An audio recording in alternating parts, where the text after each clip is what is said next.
mga kasari-sari, ito na naman ang inyong palawenyang tindera, si Ate Tintin, dahil mayroon na naman akong chismis na ihahatid sa inyo. At dahil dyan, bago tayo magumpisa, abay syempre hihingi muna ng pabor si Ate Tintin. Huwag ka nang mahiya, dahil libre naman ito, mag-subscribe ka na sa akin. At kung isa ka sa nakaka-relate, dahil nangyayari din ito sa'yo, pero hindi pa nga lang lumulubog ang iyong tindahan, abay huwag nang mahiya, pindutin mo ang like button na yan, isabay mo na rin ang pag-click dyan syempre sa notification bell para pag may bago akong video, isa ka sa mano-notify. At kung hindi kayo busy, baka naman pwedeng pakishare na rin mga kasari. At syempre, sa may mga extra dyan, open na po ang bahay ni Ate Tintin para sa mga gustong mag-member mga kasari. At eto na, umpisa na natin ang real talk at masaya nating chismis. Magandang araw muli sa inyo mga kasari-sari. So, ngayon mga kasari, mag-real talk tayo. Dalawa lang ito sa mga dahilan bakit nagsasara ang isang tindahan. Madaling-madali lang ito. Alam na alam nyo na ito, pero i-refresh ko kayo. At syempre, sa mga bago pa lang sa aking channel, abay, eto ang totoo. Pag kayo ay may tindahan, bakit minsan nalubog, mga kasari? Number 1 yan. Hindi ka binayaran ng umutang sa'yo. Perfect! Sino ang mga nakaranas dyan na nagpautang dahil syempre naawa? Isa pa, nangako sa kanila ang mangungutang na pautangin mo ako, babayaran din kita. Diba? Talaga namang matindi ang pangakong ginawa niya. Pero nung nakuha niya na ang loob mo, pinautang mo siya, mga ilang buwan, okay pa naman.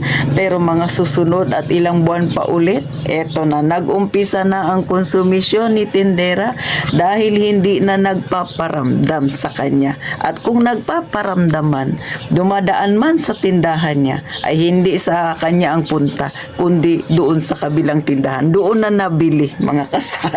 Yan ang isa sa masaklap na pangyayari sa isang tinderang kagaya ko. Yung dinadaan-daanan ka na lang, mga kasari, no? Pagkatapos ng lahat-lahat ng yung tiwala sa kanya, tapos ganon ang nangyari. Ang masaklap pa, pagka pinuntahan mo dun sa bahay, mga kasari, nag-alay lakad ka na nga dahil siningil mo siya. Ang nangyayari, nagtatago-taguan kayong dalawa. Bakit? Siyempre, papunta sa bahay niya, maglalakad ka, alay lakad, mga kasari. Pagdating mo doon sa bahay niya, magtatago-taguan kayo kasi hindi siya magpakita sa'yo. Kailangan hulihin mo talaga siya mismo. Kailangan makita mo siya doon. Di ba, pagbungad mo sa bahay niya, nakita mo siya doon. Kasi pag hindi mo siya makita, sasabihin lang ng anak niya dahil inutusan niya, pag pumunta si ganito, sabihin mo sa kanya, wala ako. Diba? Pagkagaling talaga ng mga ganitong tao, no? Sa totoo lang, mga kasari, no, ramdam ko kayo sa mga naka-experience yan. Promise, ramdam kayo ni Ate Tintin. Kasi si mother, ganyan na ganyan talaga yung kanyang na-experience, no? Bagamat hindi tindahan, yung nagpahiram siya ng pera. Pero ganyan nga. Lalo na sa text, no, communication nila, ang dami-daming pangako, kesyo ganito, kesyo ganyan, babayaran kita. Pag dumating na yung takdang araw na ipinangako niya, wala na, hindi na nagparamdam. At ang nangyari, na-block na siya doon sa kanyang tinitext na number, mga kasari. Yun ang pinakamasaklap, no? Yung parang iniisip nila na pag nagpapautang ka, parang nagkakawang gawa. Pag siningil mo sila pa yung galit. Kaya sa mga wala pang tindahan dyan, no? Tapos nangangarap na magkaroon ng tindahan. Yan ang realidad ng may isang tindahan. Mararanasan at mararanasan mo yan. Sa mga hindi pa nakakaranas, good luck sa inyo. Sana wag ninyong maranasan yan. Ay sa akin, naranasan ko na yan. Pero hindi naman ako nag-alay lakad, mga kasari, no? Kaya lang, ayan na nga, hindi na nagparamdam, hindi na nagpakita. So yun talaga, di ba? Nakakapanghinayang yung tiwala na ibinigay mo sa kanya. At syempre, at the same time, yung pera. Kasi puhunan mo pa sana yun, mga kasari. Tapos, wala lang, ganun lang, nawala lang ng bigla. Number 2, mga kasari na sinasabi na Tintin, isa sa nagiging dahilan bakit bumabagsak ang isang tindahan. Kung una, hindi ka nagpautang or nagpautang ka man, hindi nagbayad sa'yo, di ba? ay syempre yung number 2, ikaw mismo. Inutang mo, tindera ka at hindi mo binayaran. Pero yan talaga yung pinakamalupit, yung ikaw mismo sa sarili mo. O, alam natin yan, totoo yan. Kasi si Ate Tintin, naranasan ko yan. Yan yung sinasabi natin, yung pera ng tindahan mo, inari mo. O, magamat iyo yan, pero sa tindahan yan, hindi yan pang sarili mo, mga kasari. No? So, magkaiba yon ha? Kaya wag kayong mako-confuse. Yung pera ng tindahan, sa negosyo yan. Hindi yan pang sarili mong pera, mga kasari. Kaya, ikaw tindera, lalo na yung pamilya mo na kasama mo dyan, abay, syempre, maglagay ka agad ng boundary. So, anong ibig sabihin ni Ate Tintin? Tandaan, ang perang hawak mo ay sa tindahan mo yan. Kaya dapat ang ipamimili mo dyan ay produkto ng tindahan mo para mayroon kang maibenta. Hindi pansarili mo, hindi yung gusto mo. Yung nakita mo doon sa mall na magandang damit, magandang sapatos, hindi yan ang dapat mong bilhin. Kasi ano pang ipamimili mo ng iyong paninda pag pinambili mo yan ng iyong luho. O, mga kasari, no? So, paalala yan ni Ate Tintin. Totoo yan, no? Number 1 talaga na nakakapagpabagsak ng tindahan, yung inutangan ka. Number 2 ay yung inutang mo. Ikaw mismo, inutang mo.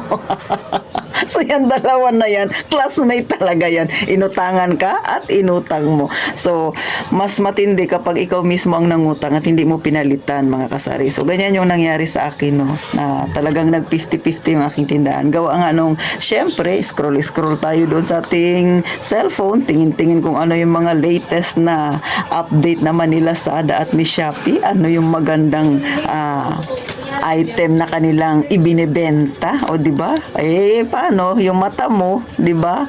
Ang ganda naman ito para sa akin. O, ganun lang, mga kasari. Kaya, para maiwasan, dapat may boundary kayo. Mag-set ng boundary. Tsaka, ihiwalay talaga yung pera ng negosyo at tsaka ng pansarili mong pera.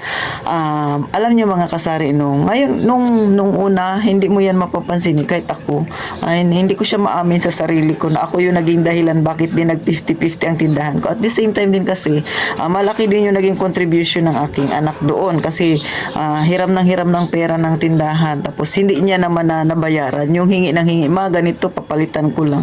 So, lalo na kung kayo ay may tindahan at kasama ninyo yung pamilya ninyo, ganyan yung nangyayari, no? Kung may anak kayo, or may asawa kayo, may mga kamag-anak kayo, pahiramin mo muna ako, mamaya ko lang palitan. Yung pera na talaga mismo yung hinihiram.